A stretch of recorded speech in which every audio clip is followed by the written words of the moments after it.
Tentang gadai dulu Pak, gadai. Ya. Gadai itu dasarnya di dalam Al-Quran. Ya. Di akhir-akhir surah Al-Baqarah itu disebutkan, jika kalian bertransaksi yang tidak tunai, kemudian kalian dalam perjalanan, kan mestinya Pak, setiap transaksi itu ada yang jadi saksi, ada yang menulis.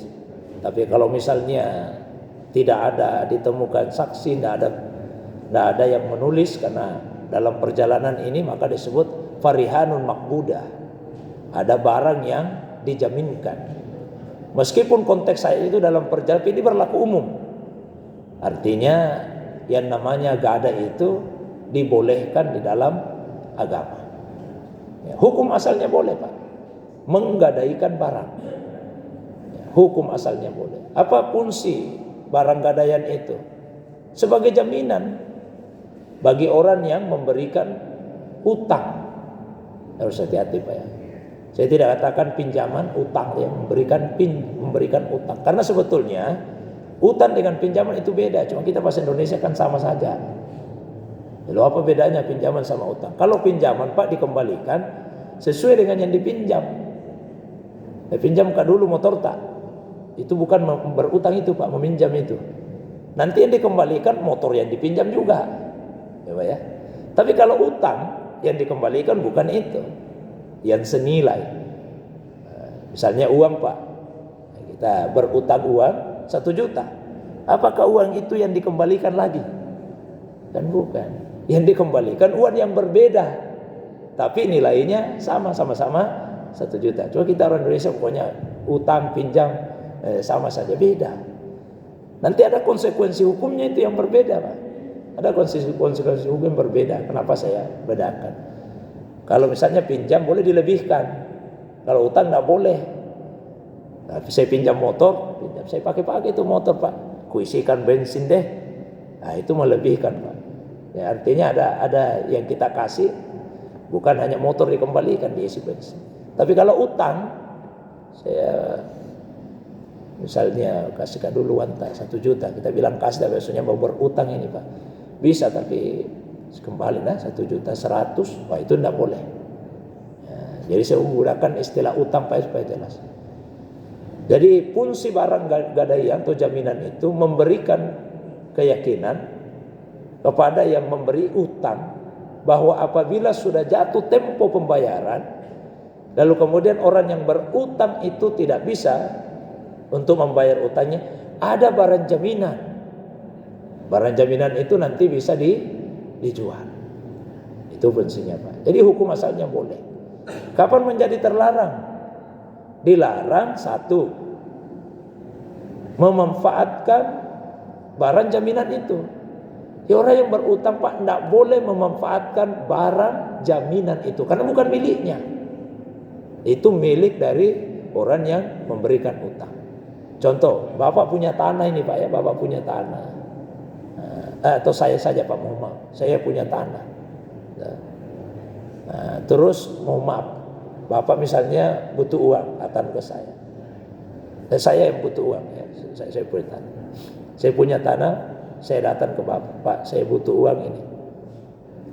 Berapa Ustaz? Agak banyak ini 50 juta. Banyak sekali itu Ustaz, 50 juta. Apa jaminannya? Ada tanah aku ini Pak. Bisa Ustaz kalau ada tanah. Jadi tanah itu saya gadaikan, saya jaminkan. Itu tanah kan sebetulnya milik saya, bukan miliknya Bapak. Jadi mohon maaf, Bapak tidak boleh mengambil manfaat dari tanah itu. Sekarang kebiasaan di masyarakat, diolah tanah itu, dikelola dan diambil hasilnya.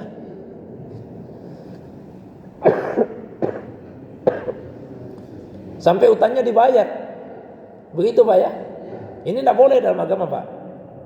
Tapi ini yang terjadi di masyarakat, karena tidak ada masyarakat mau kasih tanahnya, jaminannya, uangnya kalau tidak ada jaminan, dan jaminan itu juga yang terjadi bahwa dia harus kelola kita punya tanah. Baik, cocok. Begitu masalahnya. Kenapa tidak mau Pak? Tidak mau kasih uang kalau tidak dikelola? Karena itu pada umumnya yang terjadi di masyarakat. Yang selama ini yang terjadi di masyarakat, bahwa kalau kita nggak ada ikan kita dijaminkan itu tanah, berarti haknya sepenuhnya untuk mengelola. Tidak ada yang terjadi bahwa kita jaminkan dan istilahnya tetap saya kelola tanahnya. Baik. Begitu. Baik.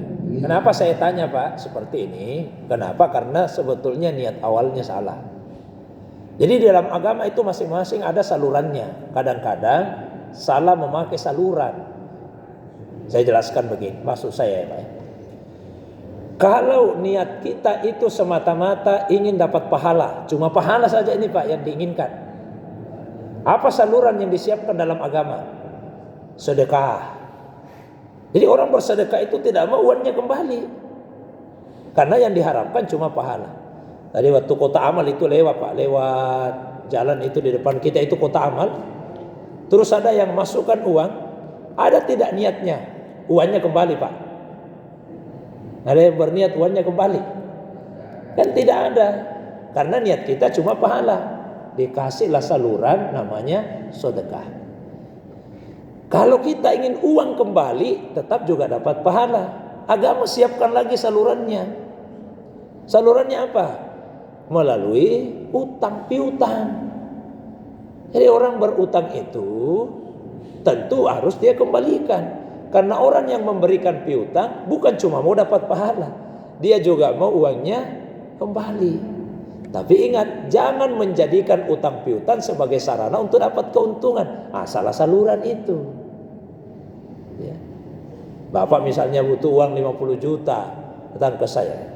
Comi nanti ku kasih utang 50 juta. Tapi kemudian saya ingin mendapatkan keuntungan. Salah saluran. Utang piutang itu sama sekali tidak ada keinginan untuk mendapatkan keuntungan materi di situ, Pak. Tidak ada. Yang kita inginkan pahala, yang kedua tapi uangnya tetap kembali. Jadi Ustaz, kalau kita mau dapat keuntungan, apa salurannya? Di antara salurannya jual beli, di antara salurannya pemberian modal usaha, di antara salurannya sewa menyewa. Itu saluran-saluran yang disiapkan di dalam agama. Kalau mau dapat keuntungan. Kalau jual beli Pak pasti mau dapat keuntungan. Kalau tidak mau dapat keuntungan, tidak usah jual beli. Kalau mau dapat keuntungan, salurannya apa lagi? Pemberian modal. Ya. Saya mau usaha ini, tidak ada modalku. Bapak punya modal tapi tidak ada waktunya untuk usaha.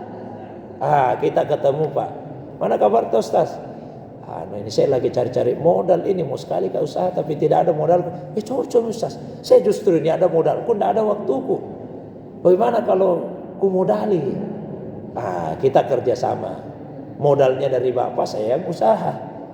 Lalu kita tinggal buat perjanjian, keuntungannya bagaimana? Tapi ingat, yang dibagi keuntungan bukan modalnya.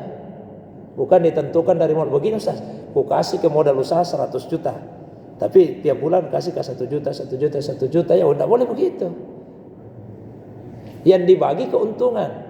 Ustaz, ku kasih ke modal ini 100 juta. Dari keuntungan tiap bulan kita bagi 2. Atau karena banyak ini modalnya saya 70 ya, 130. Boleh pada ada masalah. Jadi melalui modal. Yang ketiga melalui apa? Sewa menyewa. Ada rumahku ini misalnya kosong. Tidak ada juga yang menghuni, sekali ku sewakan saja deh. Jadi kalau mau dapat keuntungan Pak, pakailah saluran itu, sewa menyewa. Jangan mengambil keuntungan dari barang gadaian. Bisa Pak ya? Jelas. Wallahu a'lam. Bisa. Sepakat. Kesepakatan dalam sesuatu yang haram tidak membuat itu jadi halal. Kalau itu yang dijadikan alasan, kan sering Pak orang jadikan alasan. Sepakat Ustaz rida sama rida, bahaya. Ada anak muda Pak sama anak gadis melakukan perbuatan yang dilarang Allah. Begitu kita mau hukum, apa jawabannya? Kami sepakat. Bagaimana Pak? Kira-kira jadi boleh? Tidak boleh ada kesepakatan.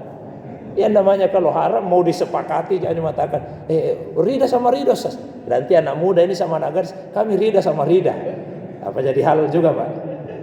Tidak. Kan biasa orang riba itu dia katakan, saya serida aja saya. dia juga rida. Yang jelas kalau diharapkan, maka tidak ada gunanya itu kesepakatan, ada gunanya rida sama rida. Hah? Mas, bisa Pak, kalau karena pemberian modal itu sesuatu yang halal. Keuntungan disepakati silakan, mau 50-50, 70-30, seandainya boleh katakan 90-10 sasli karena banyak ini modal. Maksudnya gimana Pak? Misalnya dia beli modal 100, diasumsikan karena detail kan betul Pak. Kita asumsi keuntungan 15%, baru 15% baru dibagi. 15% keuntungan? Iya, disepakati keuntungannya dulu baru dibagi ya 15%. Kita belum tahu berapa keuntungannya ini, Kak, belum berusaha. Maksudnya setiap ada keuntungan 15% untuk siapa? Dibagi. Karena pengelola kan sulit ya menentukan berapa netnya untuk keuntungan. Kalau dari awal kita asumsi saya punya kerjaan ini, keuntungan kita asumsikan 15%. Dari 15% itu baru dibagi. Oh, enggak bisa, karena bagaimana kalau rugi? Terjadi sesuatu yang kemudian pekerjaannya sudah pasti sudah insya Allah sudah betul. Enggak bisa, kita berasumsi tapi bisa saja terjadi hal-hal yang di luar dari perkiraan kita. Bangsanya seperti Iya. bangsanya kan seperti Iya saya tahu Pak. Gitu. Bagaimana solusinya? Jadi seperti ini Pak, kalau misalnya kita tentukan, pokoknya saya asumsikan ini usahaku Pak Di akan ada keuntungannya 15%, ini 15 juta. Berarti setiap bulan Pak kita 10 juta, saya 5 juta.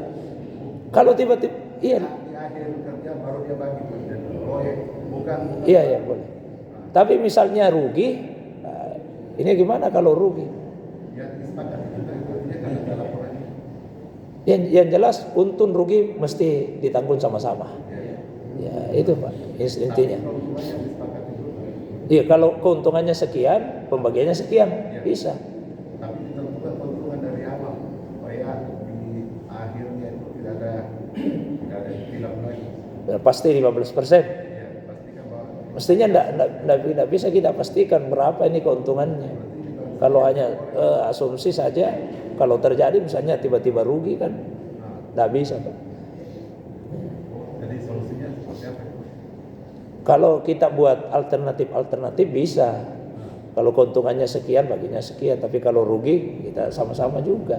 Ditambah Mesti. Iya. Karena kalau rugi kasihan Pak, yang apa namanya, ya kasihanlah salah satu pihak. Kalau sudah ditentukan, pokoknya mau untung mau rugi saya tetap harus memberikan ini. Bagaimana kalau saya rugi? Jadi semua harus sama-sama bertanggung jawab. Silakan Pak. Iya.